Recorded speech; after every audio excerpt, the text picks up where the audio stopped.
Another beautiful midday out on South Padre Island. We have seen some showers offshore, and they've been right up against the coast different times. But all in all, if you're going to escape the heat today, tomorrow, Sunday, this is the place to go.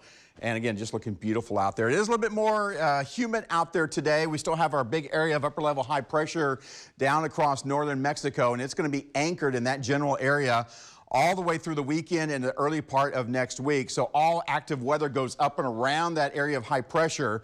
And so while we have some weaknesses here and there that'll kick off a few little showers, they're mainly going to be coastal, and they're going to be very isolated in nature. And that's going to be from now all the way through the early part of next week before we start to see a little bit better chances by midweek next week, though. So here's Futurecast, 1 o'clock this afternoon. And we already have seen a couple of those little showers across eastern portions of Cameron and Willisey counties. And not to say you couldn't have a couple of them pop up as the sea breeze marches westward today, but any that do will be very isolated, very tiny. They won't last long. So I would say it'd be a safe bet saying 95% of us or greater are not going to see any rain today. So Friday night football plans, anything you have going on this afternoon, evening are going to be looking good, other than the fact that it's going to be at least hot for the first part of the evening, and then things will start to get a little bit more comfortable. 98 this afternoon for the valley average high temperature. It's going to feel like about 107 to 110 or so, and about 100 to 102 out on South Padre Island. 96 Brownsville, 98 Weslaco, 102 out at Rio Grande City,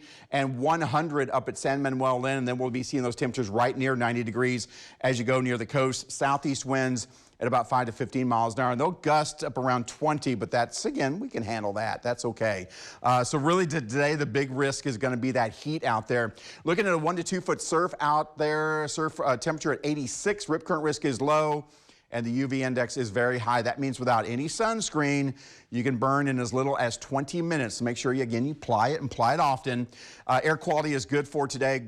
Tree and ragweed in the moderate category as far as the pollen is concerned. Out in the tropics, we still have systems to look at.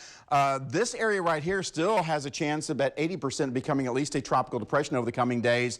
There is potential tropical cyclone 16, 70% chance there, and of course high pressure at the surface as well, keeping the Gulf of Mexico quiet. We have Friday night football. We're going to be out in Edinburgh this evening for on the CBS 4 on the road. So come out and say hi. We start broadcasting live at 6. It's going to be PSJA North at Vela. Kickoff is at 7:30 at Flora Stadium there in Edinburgh. It's going to be a good time out there, folks. It's going to be a good time for any high school football tonight. Go cheering on your favorite team or doing anything, really. Like I said, it's going to be a little hot to start off the evening, but you get in the 80s with a little bit of a breeze. It's going to be nice, and fall does begin tomorrow.